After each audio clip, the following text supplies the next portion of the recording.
Kalau soal perpanjang kontrak itu bisa perpanjang di sini, nggak harus pulang. Kalau dulu-dulu di tahun 2016 ya, 2016, 2017, 2016 lah. Itu kalau kita udah habis kontrak kita harus pulang dulu, diwajibkan perpanjang kontraknya tuh di PT. Jadi buat teman-teman saran saya, kalau misalkan teman-teman nanti sudah kerasan di sini, mending jangan putus kontrak pulang.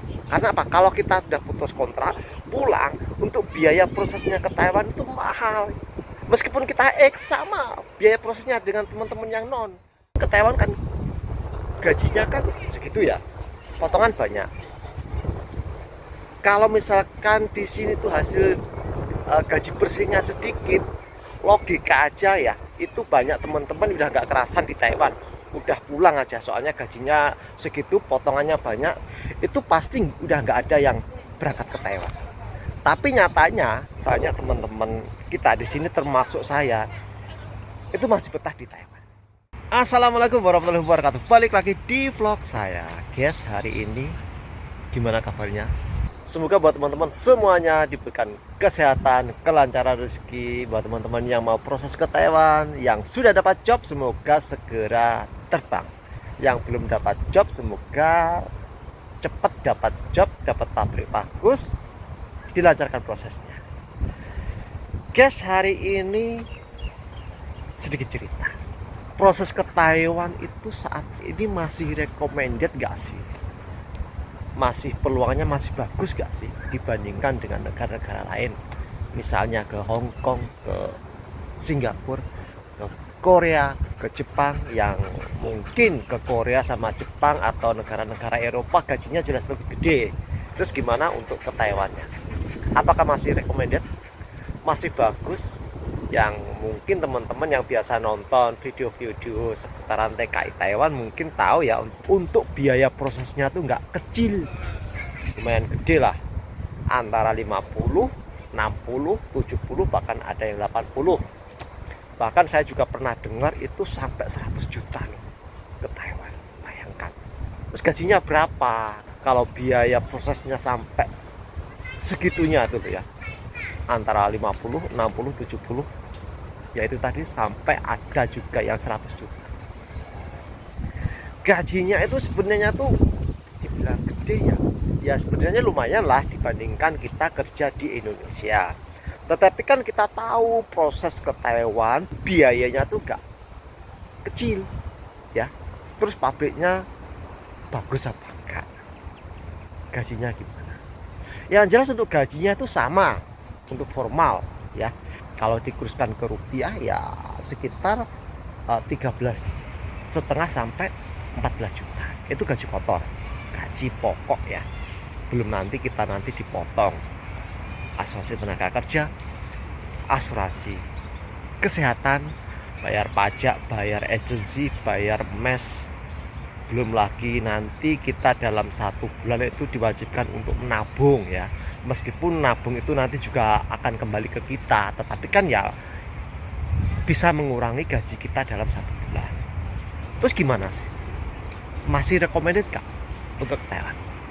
Untuk saat ini ya kalau bisa ya, kalau ada peluang ke Jepang ya silahkan ke Jepang, ke Korea ya ke Korea, atau ke negara-negara lain lah yang gajinya mungkin lebih gede.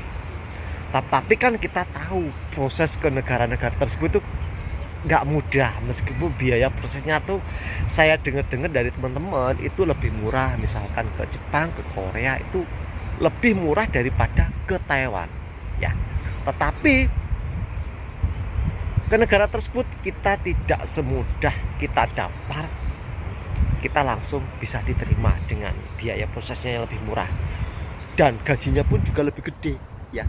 Tetapi kalau ke Taiwan itu asal kita ada biaya ya, misalkan biaya sekian itu yang tadi saya sebutkan, itu PT atau penyalur tenaga kerja itu bisa membantu untuk proses. Nggak ada istilahnya harus tes seleksi antara beberapa ratus orang, harus seleksi yang diterima ada beberapa, bukan, nggak seperti itu. Kalau ke Taiwan itu asal kita tinggi badan oke, usia masih memenuhi syarat, dan kita nanti saat medical fit dan biayanya siap, ada kemungkinan kita bisa berangkat ke Taiwan.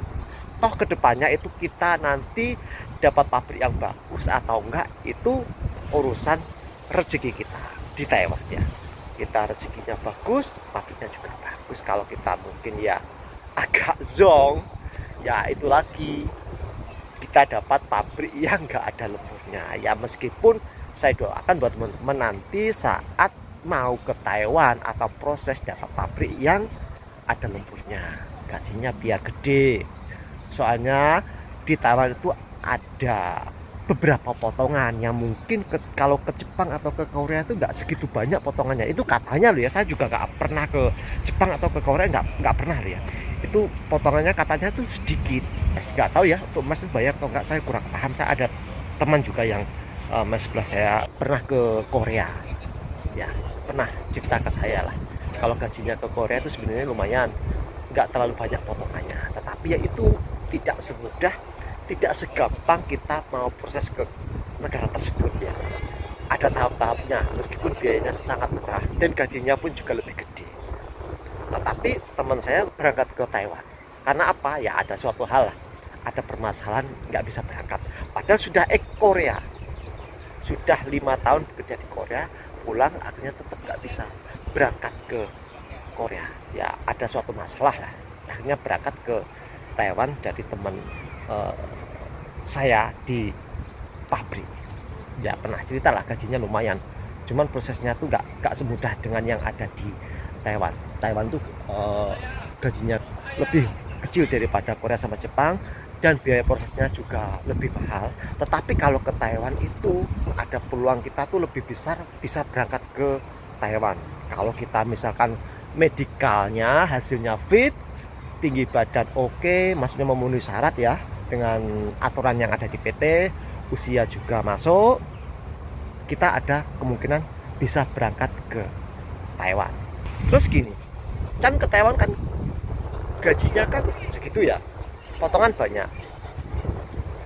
Kalau misalkan di sini tuh hasil gaji bersihnya sedikit, logika aja ya, itu banyak teman-teman udah nggak kerasan di Taiwan, udah pulang aja. Soalnya gajinya segitu, potongannya banyak, akhirnya untuk gaji bersihnya tinggal sedikit misalnya, itu pasti udah nggak ada yang berangkat ke Taiwan. Tapi kenyataannya banyak teman-teman kita di sini termasuk saya itu masih betah di Taiwan ya, meskipun ada min plusnya ya. Kalau minnya kan kita di Taiwan jauh dari keluarga ya kan, kalau di rumah kan kita dekat dengan keluarga, tetapi gajinya tetap gak sebanding dengan tenaga kita yang kita keluarkan ya. Itu yang saya rasakan, masih enggan untuk pulang. Kalau misalkan pulang ya saya tinggal ambil cuti aja. Begitu juga dengan teman-teman yang ada di sini tuh, kalau pengen pulang tuh, kalau misalkan dirasa masih kerasan, paling-paling pulangnya juga cuti. Kalau soal perpanjang kontrak itu bisa perpanjang di sini, nggak harus pulang.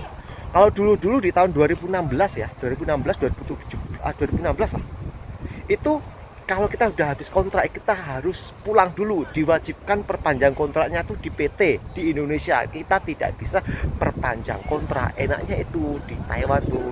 Jadi kita tuh mengeluarkan biaya yang mungkin agak mahal, itu kita hanya biaya sekali.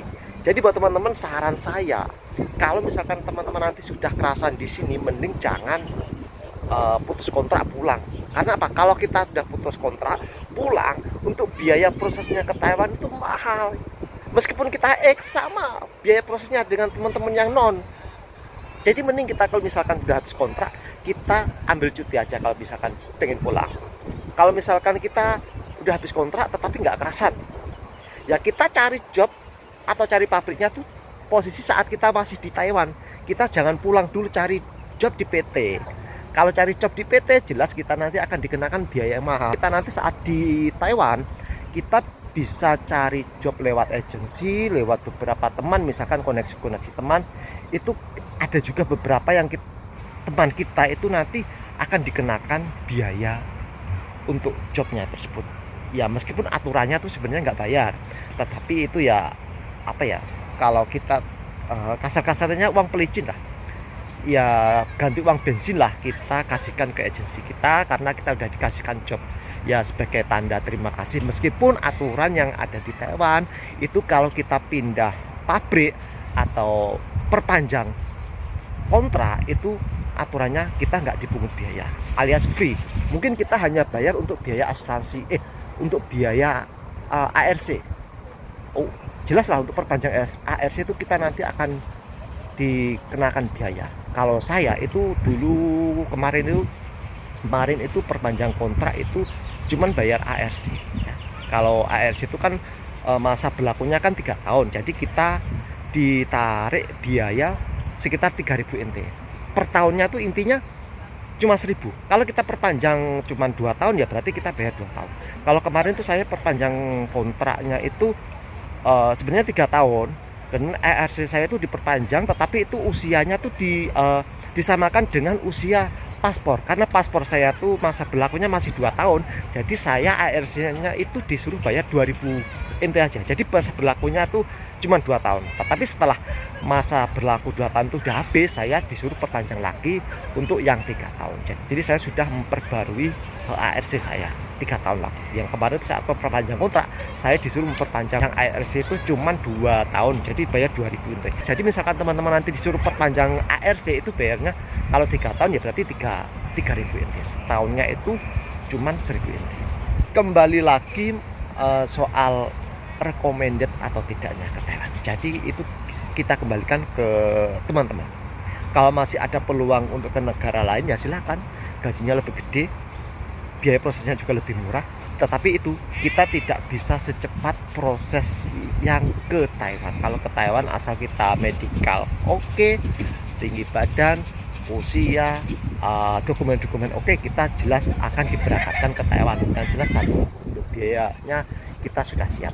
Tetapi kalau kita ke Korea, ke Jepang, meskipun kita sudah ada biaya pun belum tentu kita nanti bisa berangkat ke Korea. Ya, bukannya saya tuh membuat konten ini untuk menakut-nakuti untuk ke Jepang atau ke Korea lebih sulit prosesnya. Memang kenyataannya seperti itu, sesuai dengan informasi dari teman-teman saya.